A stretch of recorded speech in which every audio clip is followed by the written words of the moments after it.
Good morning. I'm Lynette Adams, and this is Rochester in Focus.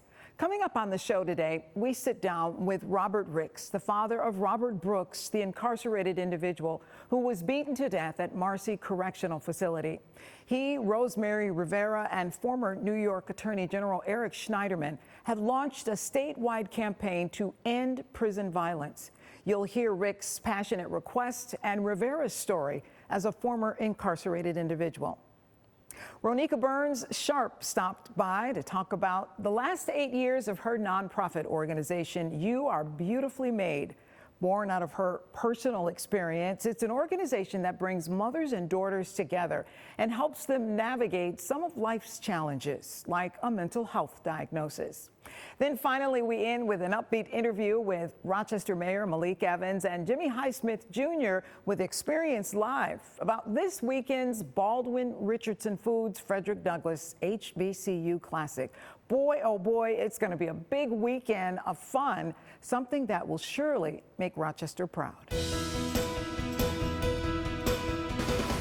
Today we are joined by Rosemary Rivera as well as Robert Ricks, who is the father of Robert Brooks. Many of us in this community have followed the case of Robert Brooks, who was killed at Marcy Correctional Facility at the hands of corrections officers. And we want to talk about this campaign, this statewide campaign to end prison violence. Thank you so much for being here to talk about this issue that is pervasive in New York State prisons. Robert, I just want to start with you first and ask, how are you doing? I'm okay. I need to say that I'm okay. I'm staying busy.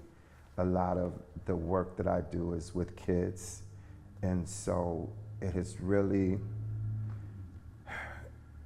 made me kind of reassert myself in the work that I do, because what I see my work as prevention.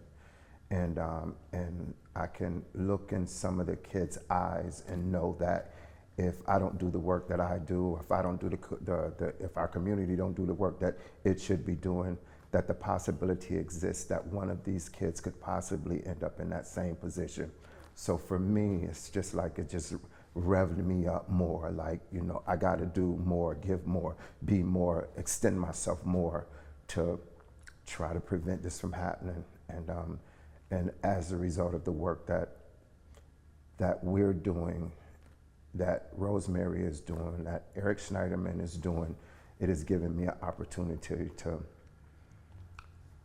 to really approach this on a level that I know it will impact a whole bunch of lives, not just, it can't change the situation with my son, but it can change the situation with somebody else's son, daughter, loved ones.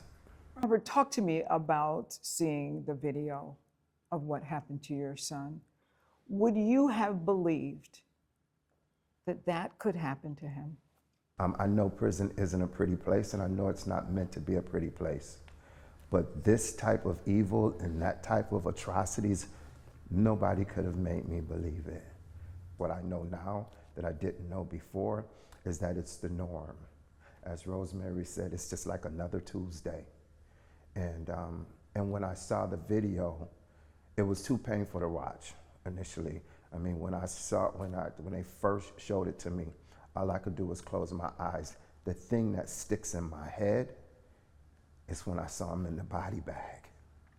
That's the thing that I see when I close my eyes. When I close my eyes, I see my son in that body bag. I've seen the video since, and it's atrocious. All I can think is evil. Where do you go to hire people that are that evil? That's all I could think. And then the second thing is why? You know, why are you that evil? Why are you that mean? Why are you that sadistic? Those are my thoughts and feelings in reference. My heart goes out to you. Thank you. You know, I can't even imagine. I can't even imagine. Rosemary, I know that you two have been friends for a long time, and it was this case that launched this campaign, this statewide campaign to end prison violence, right? So we are building this campaign, the End Prison Violence campaign, to actually address the conditions in prison. So if you think of the criminal justice system, you think of the three parts to it. You think of the entry with, very intimidating process in the very beginning, sentencing laws, etc. Then what happens while you sit in prison? You are sentenced to do time, not to be tortured, not to be abused, but to be corrected, rehabilitated, think about what you've done, reflect, change your life, want to do something different. And then there's the reentry and going back into the world. And so those three parts, I think that we are working in the joining of the second and the third part, which is like release. We are asking for 3 prisons to be closed at this point. And we are asking that we actually change the conditions in prison, which, to be frank, won't be changed by legislation alone. We're going to need to change hearts and minds. We'll be right back. We're talking with Robert Ricks, the father of Robert Brooks, as well as Rosemary Rivera. They are part of a campaign to end violence in New York State. And you said it's going to take more than legislation to make changes. Yes. Talk about that. So I think that there's a need to really begin to change hearts and minds. At this point, kind of emulating what is happening in the country and the divisions that we see in the country has always happened in our prison system. You have the Greens versus the Blues. If you talk to a family member of a correction officer, they want their family to come home safe. You talk to the family of an incarcerated individual, they also want their families to come home safe. But there has been an incredible, brutal history within our prison systems in America. What do you want to see happen? Right now, I'd like to see Governor Kathy Hochul sign the omnibus package. While I really wanted more, Robert picked out additional bills like the Second Look Act, elder parole, all of these things to happen. People believe that it's like, oh, we're just going to let criminals on the street. Actually, the Second Look Act just gives them a hearing to see if after 20 years, if they deserve another look. I'm sure that any of your viewers are not the same people today that they were 20 years ago. I'm definitely not. When I committed my crime and did 8 years in prison, I ran a statewide political organization. I've done things, I've changed my life. I'm giving back. That is part of my redemption story. Right now, Governor Hochul needs to sign this package before the anniversary of Robert Brooks' death. It would go a long way. And these are not bills that are going to do anything but perhaps make a guard pause before they actually beat someone to death again. Because if you recall, Messiah Nansui 3 months later was also beaten to death. So we want that egregious type of behavior to end. Then we also in this package would get more data transparency, the expansion of the State Committee on Corrections to have more than just law enforcement on it. You can have others that have a different perspective in order to have a full picture of what happens in there and to expand it. Those are some of the things that we're fighting for. Robert, let me just ask, is there anything that could happen that would bring you closure, that would bring you some justice? If the governor signed these bills, if the governor signs these bills before December 9th, if I could just watch her on TV. These aren't like sweeping bills that's going to change the system. But like Rosemary said, it will ensure that the prison guards pause before they inflict pain, before they act. That is what I'd like to see happen. I'd like to see our in-prison violence website just explode with people supporting the effort, because the reality is the way this system is set up, we going to jail.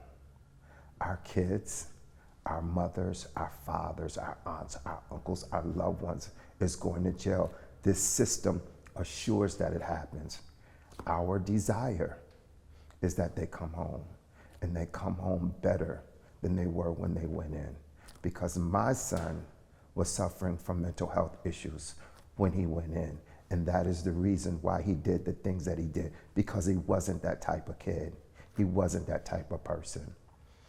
So I would just like to see the whole world, all the good people, because there's evil people, and all the good people sign up, sign in, and let's change these laws.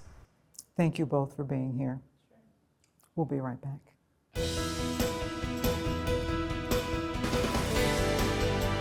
Today we're talking about a history tour for women and girls.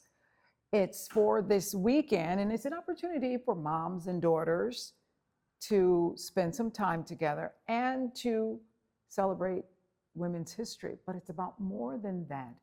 And joining me to talk about the tour and what brings about the tour, You Are Beautifully Made, which is a nonprofit organization started by Ronieka Burns Sharpe. Yes. Thank you for being here. Thank you so much for having me. This is awesome. This is a day-long history tour for moms and daughters, women and girls. Tell me about it. Yeah, so what I've noticed is in order for us to know where we're going, we got to know where we come from. You know, we got to know the things that have molded us and shaped us to who we are as women and girls. So why not start here with a history that is around Rochester? Rochester have wonderful history. We have wonderful foundation from the Underground Railroad to Frederick Douglass to even Susan B. Anthony. You know, so why not start and really show women and girls to give motivation? Now you talk about motivation. That's because this organization is about, well, I'll let you share what this organization is all about. Yes, You Are Beautifully Made is about making sure that women and girls have a voice, have a platform, have a space, so therefore they could feel comfortable, welcome, and get the resources that they need in order for them to navigate this thing called life. So what we do is we focus on workshop, retreats, and we deviate from the norm when it comes to events. So that's why Women and Girls History Tour is a different type of event, because we wanted to bring everybody together for us. We're going to get on the bus and we're going to go around Rochester. We're going to even go to Seneca County and get this history. But it's really important for us to understand our history, is it not? Yes. We need to know where we came from, right? Yes, absolutely. And the stock that we've come from. Yes, sometimes I think we take that for granted. You know, we don't understand the people that paved the way or even allow for us to be who we are today. You know, we have people that in our families and in our community who have instilled in us motivation and hope, and we don't want to lose that. We want to continue that momentum. This is 2025. You know, it doesn't mean that in the 1800s we had Harriet Tubman that was, you know, around Rochester navigating the Underground Railroad of what it is to 2025, giving us still that hope and that inspiration that we need for us to move forward. And that is still relevant today. What Harriet Tubman did 100 years ago is still relevant to us today, right? Yes, it's so still relevant, because I've noticed that sometimes we lose the history. Right? We only get a glimpse of it while we're in school. And then also we'll get a glimpse from stories that people tell us. And that's why it was so great for me to have a historian, Miss Dolores, come and be our historian for the day and really dive deep into history and making sure that people know the foundation and how things was navigated. Because of course this was the 1800s, this was, you know, in early, before we could even think of, but we still want to know how they was able to still progress and still move forward, because we have things in our life that will come and shake us, but we got to still be able to move forward. And so this organization is about bringing moms and daughters together to talk, to communicate, to appreciate one another. How has it gone? It's been going good. It's been really, really good, especially seeing the transformations of lives, you know, getting the phone calls like, thank you so much. This was so inspirational to me.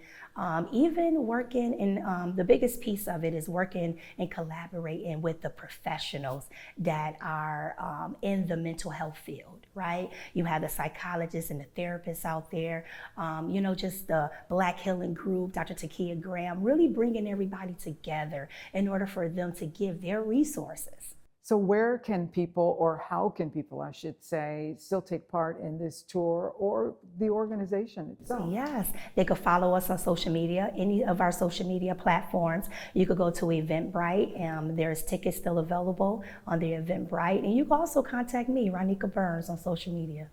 Ronieka, thank you so much for being here. This is a wonderful organization.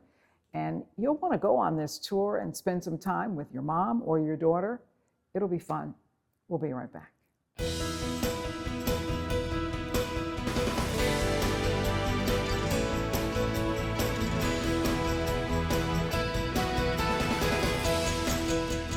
Did you go to the HBCU Classic last year and have a ball? Well, it's back for a second year.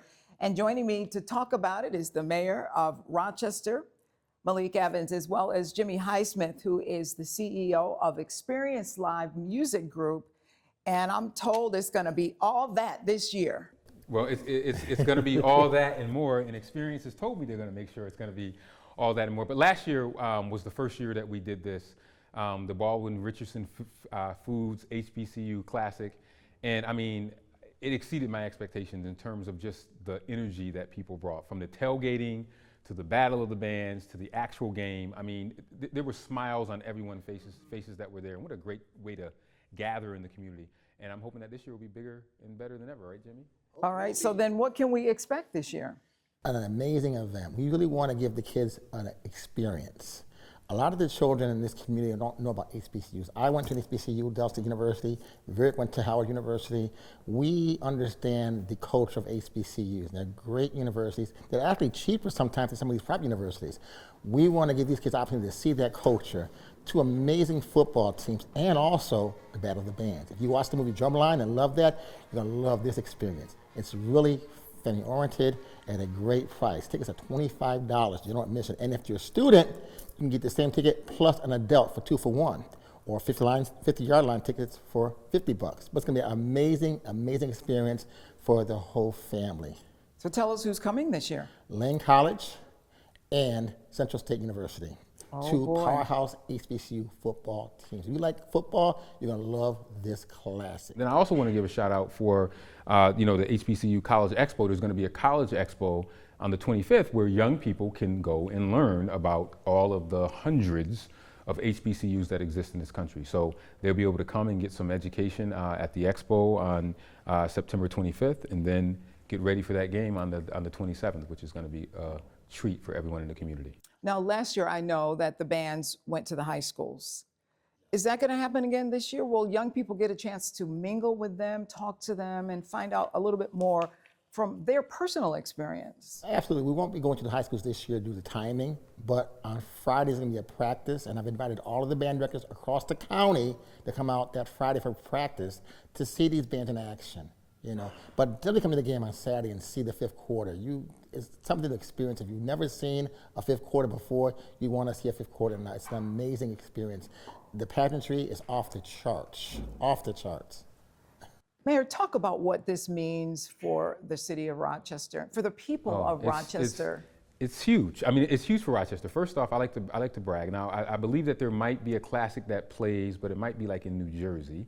So I like to say that Rochester is the only city in all of New York State that has an HBCU classic. And there are people that travel to go to classics, be they in Grambling or wherever, or usually in the southern states. So for Rochester, New York, an upstate city, to be able to say that we have an HBCU classic in September, it's a big deal for us as a city. It's a feather in our cap. And remember, these schools aren't in New York. So for them to travel here and then play this great game, for these young Pop Warner kids to be able to come, I mean, you just look at them and they're looking at all of this pageantry, it really gives them an opportunity to see that where they could go. And it's almost fun and education mixed in, and that's what this is really all about. Does it do something in terms of just morale in the city and just quality of life?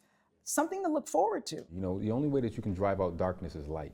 And what better light do you have than music, sports, and people coming together, tailgating, eating good food? I mean, that's like, those are the ingredients of things that build community and kind of bring people together. And I just love, I like looking at people's faces, and particularly the young people. And when you see them, you know, out tailgating with their family members, or talking to someone who has a cool HBCU shirt on, be it Virginia State or Howard or Central State, those are seeds that are planting. So these are really seed planting moments where I want to be able to say, 4 years from now, I talked to a 9th grader and they said, hey, I went to this HBCU Classic and I learned about Central State, and now I'm graduating from there, or now I'm going there.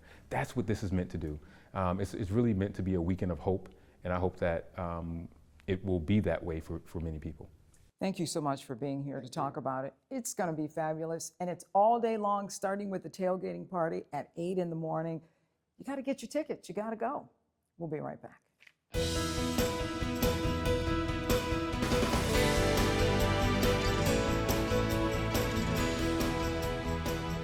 Thank you to all of our guests this morning. If you would like to contact any of our guests, just go to WHEC.com, click on the Rochester in Focus tab, and go to this week's show. We'll have that contact information there for you.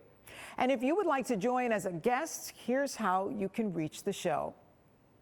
Well, that's all the time we have. If you're wondering what your neighbors and friends are doing to make Rochester a great place to live, join us each Sunday for Rochester in Focus right here on News 10 NBC. Have a great week.